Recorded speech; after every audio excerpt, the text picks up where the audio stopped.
और जो सत्ता में अपने आप को नुमाइंदा कहते हैं, ये सत्ताधारी का चोला पहन के एक लूटने वाले गिरोह की तरह जो है सक्रियता से काम कर रहे हैं।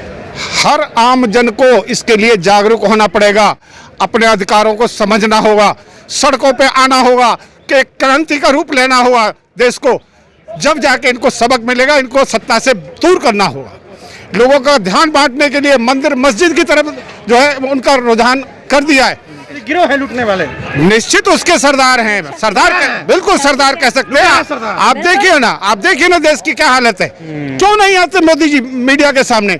इन्हीं कुछ कारणों की वजह से नहीं आते। वो जनता की आवाज उठाएंगे मीडिया।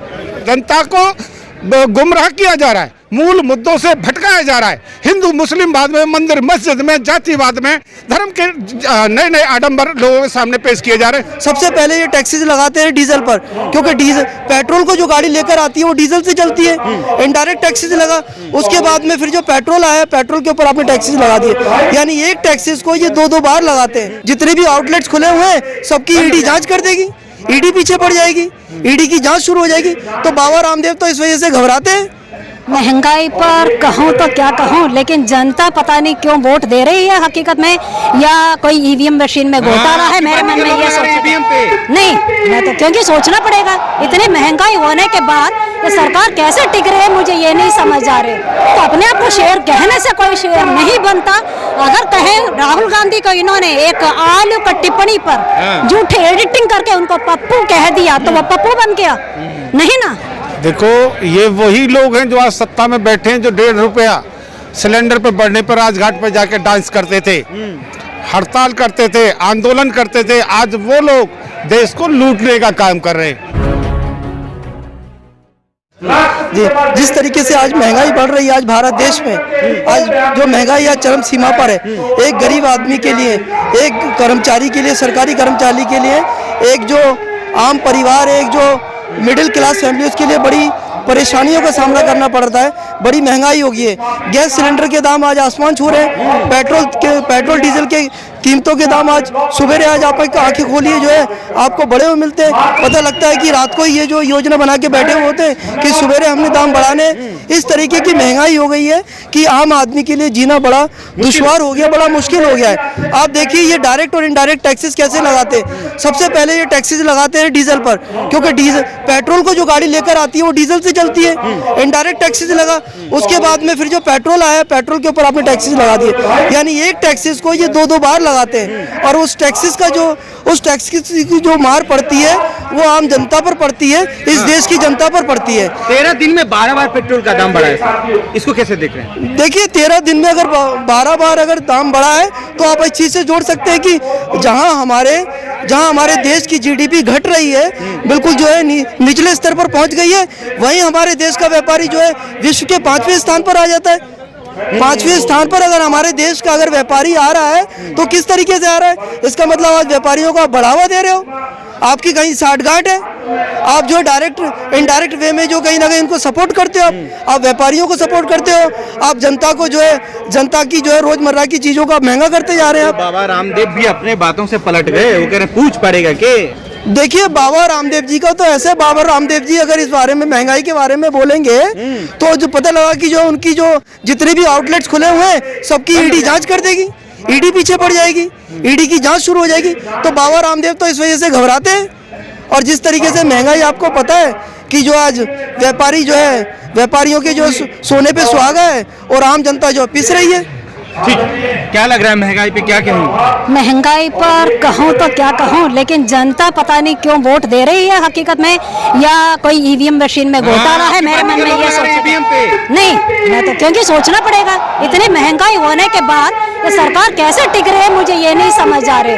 क्योंकि कई लोगों का सवाल ये है कि पेट्रोल बढ़ गया तो हमें क्या फर्क पड़ता है, हमारे घर में गाड़ी नहीं है, कईयों का कहना है।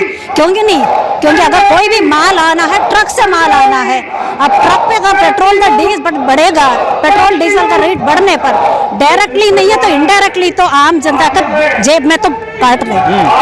आज सिलेंडर का देखा जाता है शेर पाले हैं तो खर्चा उठाना पड़ेगा। मैडम किसने बोला शेर पाला? किसने बोला? शेर के कान पहनने से शेर तो नहीं बनता है ना। शेर अपने आप को, अगर मैं कहूँ मैं शेर नहीं, आप मुझे शेर नहीं मानोगे? नहीं ना। तो अपने आप को शेर कहने से कोई शेर नहीं बनता। अगर कहे राहुल गांधी को इन्होंने एक आलू का टिप्पणी पर झूठी एडिटिंग करके उनको पप्पू कह दिया तो वो पप्पू बन गया नहीं ना। आप सबसे बड़ी तकलीफ है नरेंद्र मोदी के लिए राहुल गांधी? बिल्कुल जी, राहुल गांधी एक चुनौती बनकर खड़े, चट्टान की तरह खड़े हैं। लेकिन वर्कर्स, क्योंकि लोगों के आंखों में पर्दा पड़े है, क्योंकि लोगों को सच्चाई नहीं पता है। महंगाई के बात पर अगर बताया जाए तो लोगों को दिल्ली में अगर देखा जाए तो छोटी सी बिजली पानी 100-150 रुपए का अगर मुफ्त का ये देकर लोगों का जेब डायरेक्टली काटा जा रहा है। और चाहे एजुकेशन के बात पर देखा जाए, चाहे बिजली पानी या हर चीज के देखा जाए, कहीं ना कहीं गड़बड़ है। अगर पानी मुफ्त दे रहे, अगर पानी देख लीजिए कि आपको साफ पानी मिल रहा है, मैं स्वयं परेशान हूँ। मेरे घर में तो साफ पानी तो नहीं आ रहा। कैसे बचेगा हिंदुस्तान? बचेगा कैसे जब सबको सब जागरूक होना पड़ेगा, रोड पे आना पड़ेगा। बिल्कुल जी। क्या देख रहे हो सर महंगाई को लेकर? देखो, ये वही लोग हैं जो आज सत्ता में बैठे हैं, जो 1.5 रुपया सिलेंडर पे बढ़ने पर राजघाट पे जाके डांस करते थे, हड़ताल करते थे, आंदोलन करते थे। आज वो लोग देश को लूटने का काम कर रहे हैं। और जो सत्ता में अपने आप को नुमाइंदा कहते हैं, ये सत्ताधारी का चोला पहन के एक लूटने वाले गिरोह की तरह जो है सक्रियता से काम कर रहे हैं। गिरोह है लूटने वाले? निश्चित उसके सरदार हैं, बिल्कुल सरदार कह सकते हैं। आप देखिए ना, देश की क्या हालत है। आप देखिए हर स्तर पर देश की क्या हालत है। ये वही लोग हैं जो महंगाई के 50 रुपए से किसी मामले में बढ़ते थे तो ये आंदोलन के लिए सड़क पर उतरते थे। आज पब्लिक का ध्यान बटाने के लिए इन्होंने जगह जगह हिंदू मुस्लिमवाद के जो है फसाद जो है शुरू कर दिए। लोगों का ध्यान बांटने के लिए मंदिर मस्जिद की तरफ जो है उनका रुझान कर दिया है। लेकिन कोई भी इनका नुमाइंदा आम जन की समस्याओं से बिल्कुल दूर दिखाई देता है। मीडिया के सामने भी नहीं आता। मीडिया के सामने मोदी जी ने जो है कितनी बार फेस किया है। क्यों नहीं आते मोदी जी मीडिया के सामने? इन्हीं कुछ कारणों की वजह से नहीं आते। वो जनता की आवाज उठाएंगे मीडिया। डर लगता है मोदी को? डर लगता है, सवाल का जवाब नहीं दे। वो अपना एक जो मूल मंत्र है, बांटो और राज करो, जनता का ध्यान बांटने के लिए मूल समस्याओं से इस तरीके के प्रोपगंडे करते रहते हैं और देश को लूटने से लग रहे हैं। कैसे रोकेंगे, कैसे बचाएंगे इन चीजों से? हर आम जन को इसके लिए जागरूक होना पड़ेगा, अपने अधिकारों को समझना होगा, सड़कों पे आना होगा, कि क्रांति का रूप लेना होगा देश को। जब जाके इनको सबक मिलेगा, इनको सत्ता से दूर करना होगा।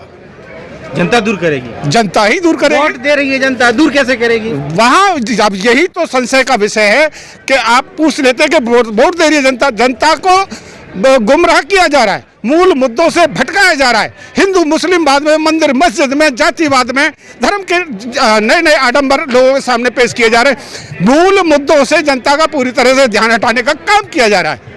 इसलिए ये हाल है। चलिए, बहुत बहुत शुक्रिया। क्या लग रहा है, लास्ट सवाल आपसे, कैसे बचेगा हिंदुस्तान? क्या सड़कों पे उतरने का एक ही मात्र सॉल्यूशन है? सिर्फ सड़कों पर उतरने से नहीं होता है ना। लोग अपने एक कहते हैं ना, लोग अपने हक को समझकर 1000 रुपया भी पेट्रोल होगा तो हम कर देंगे। नहीं, मुझे नहीं लगता। लोगों का व्यक्तिगत तौर पर मैं नहीं चलाएंगे, लेकिन नरेंद्र मोदी को बिठाएंगे। नरेंद्र मोदी को बिठाने से क्या होता है? ये क्योंकि धर्म का पर्दा लोगों के अंदर, लोगों के धर्म के नाम पर धर्म के हिंदू खतरे में है ना। ये चीज जहां जहां देखो हर जगह यही नजर आ रहा है। वही खेल आज केजरीवाल भी कहीं ना कहीं